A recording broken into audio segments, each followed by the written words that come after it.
Diabstraksikan atau dideskripsikan abstraknya. Coba. Bismillahirrahmanirrahim.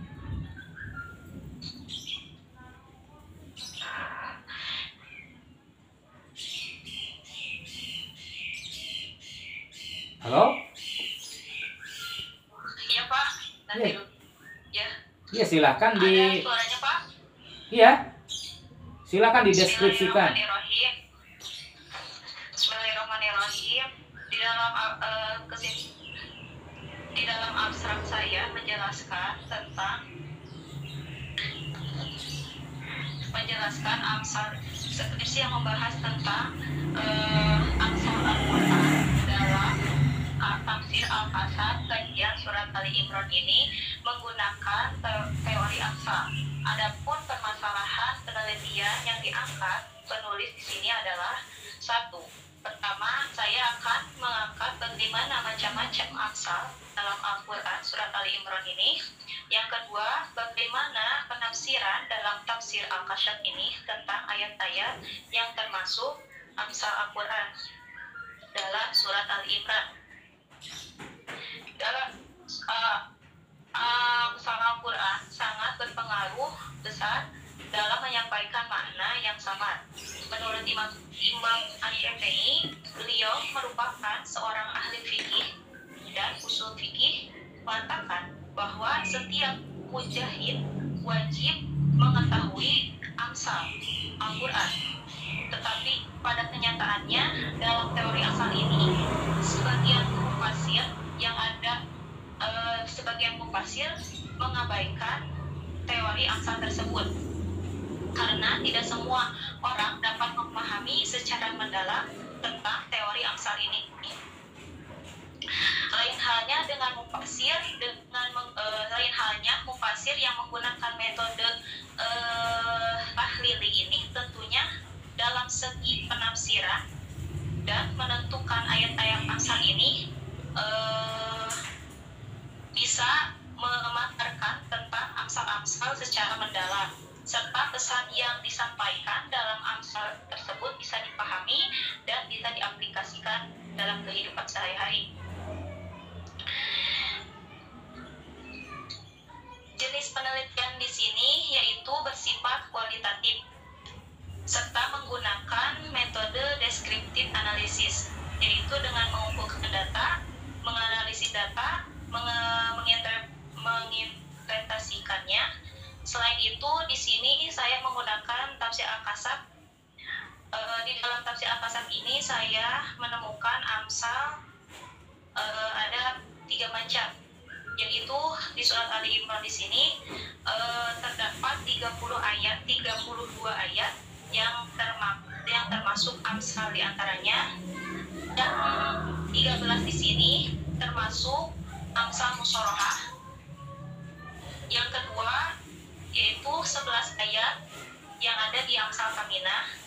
Yang ketiga yaitu amsal musalah yang ada 8 ayat. Kemudian penulis juga menemukan beberapa ayat yang termasuk amsal musyarahah ini, yaitu menggunakan pendekatan teori uslub tasbih, dan amsal kaminah ini menggunakan kaidah pendekatan ijaz, yang mana ijaz di sini itu terbagi 2, yaitu ijaz qasar dan ijaz hadfu. Yang ketiga yaitu amsal mursalah menggunakan kaidah melalui pendekatan kaidah tibak dan muqabalah ini.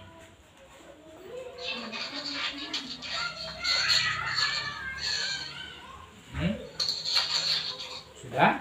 Sudah Pak. Oke.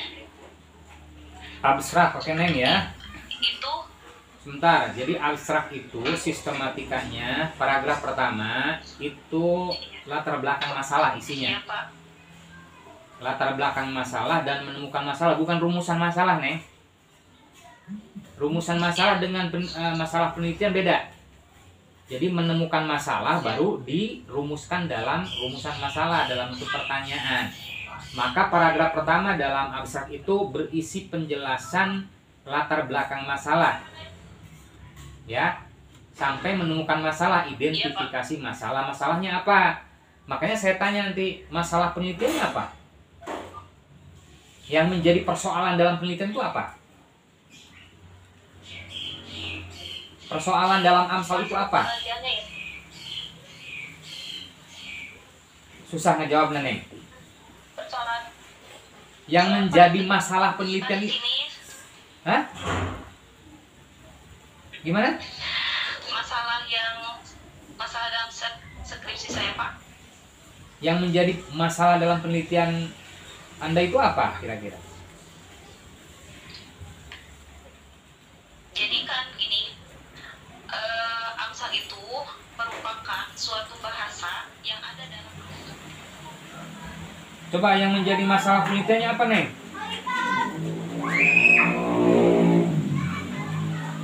Ya, Pak? Yang menjadi masalah penelitiannya itu apa?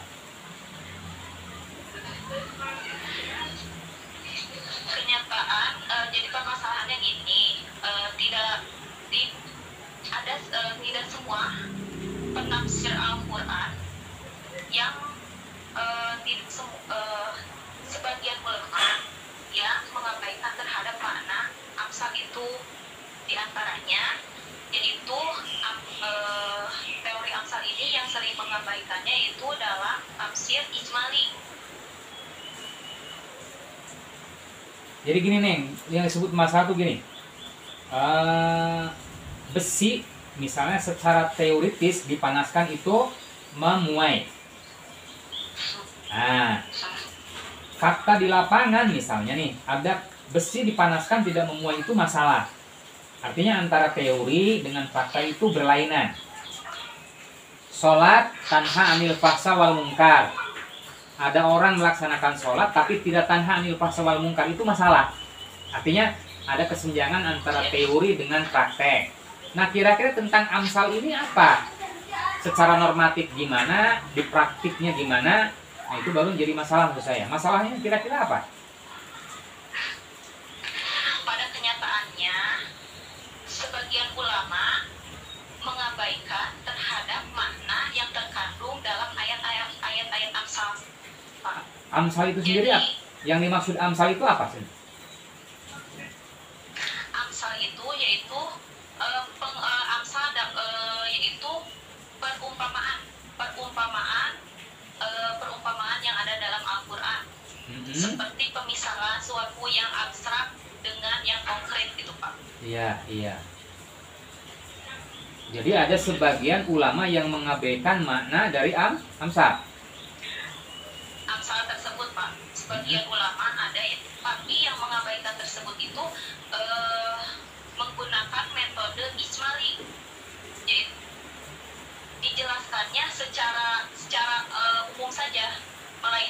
Kalau misalnya saya menggunakan metode tahlili, soalnya metode tahlili ini menggunakan secara mendasar gitu, jadi nanti secara Rinci. sistematik gitu, Pak. Rinci. Dalam segi bahasanya.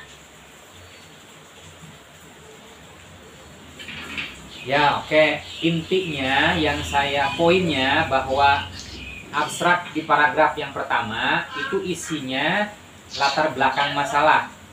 Kalau sampai menemukan masalah. Itu siapa itu? Anak-anak. Suara bising itu suara apa? Ya, Pak. Suara bising itu suara apa itu, anak-anak? Halo? Suara bising. Iya tadi. Iya tadi ada yang bisik-bisik, suara anak-anak maksudnya. Iya. Iya, oke. Oke, bisa ketangkap nggak poinnya? Paragraf pertama di abstrak itu berisi latar belakang masalah sampai menemukan masalah. Iya. Ya. Paragraf yang kedua itu baru tujuan penelitian. Tujuannya A, B. Misalnya untuk mengetahui macam-macam Amsal dalam surah Al-Imran. 2. Bagaimana penafsiran Jamasari, kan gitu ya. Yang ketiga metode. Yang keempat itu Metodologi. metode penelitian yang digunakan itu apa? Tadi deskriptif analitis ya. Baru paragraf keempat itu menyampaikan hasil, Iya, Pak. yaitu sistematika abstrak tuh begitu. Jadi nanti ketika mengabstraksikan ya tinggal masalah penelitian saya ini, tujuannya ini. Yang ketiga, metode yang digunakan ini, hasilnya ini, tinggal begitu kan? Oke, itu yang pertama. Iya. Rumusan masalah. Coba rumusan masalahnya apa tuh? Halo? Rumusan masalah di sini yaitu bagaimana macam-macam amsal dalam surat Ali Imran ini. Yang kedua? Bagaimana penafsiran Al-Jamasyari dalam tafsir Al-Kasyaf ini terhadap ayat-ayat amsal Al-Quran pada surat Ali Imran ini. Coba buat redaksi yang lebih enak gimana coba itu pertanyaannya. Dibuat redaksi yang lebih enak gimana coba itu pertanyaan. Redaksi pertanyaannya yang enak gimana coba? Rumusan masalahnya, Pak.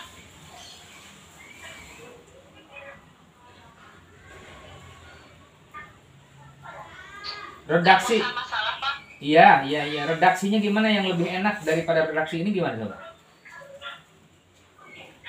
Bagaimana macam-macam amsal dalam surat Yang kedua. Yang kedua. Yang ke satu itu. Yang kedua. Bagaimana penafsiran Al-Jamasyari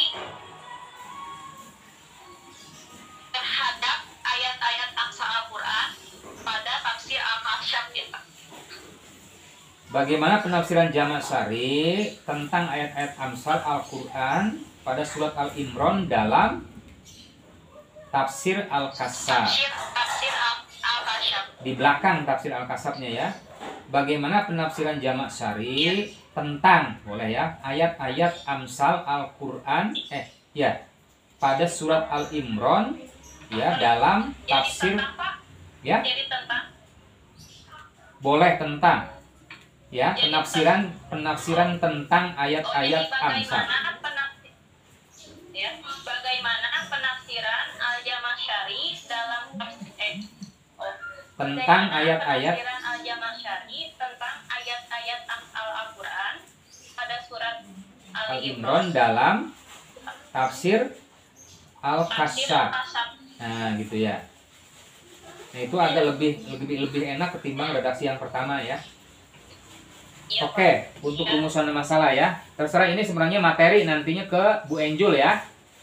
Tapi cara mungkin lebih ke tujuan penelitian itu perubahannya nanti mengikuti perubahan tujuan penelitian. Kan tadi robah tuh rumusan masalah, jadi robah ini juga kan mengikuti perubahan yang ada dalam rumusan masalah. Oke, jelaskan tentang tujuan penelitian. Kalau rumusan masalahnya ada 2, berarti tujuan penelitiannya 2. Tergantung ke rumusan masalah. Iya, Pak. Yang ketiga, Iya, Pak. menjelaskan tentang metode yang digunakan dalam penelitian skripsi. Paragraf keempat, menyampaikan hasil penelitian.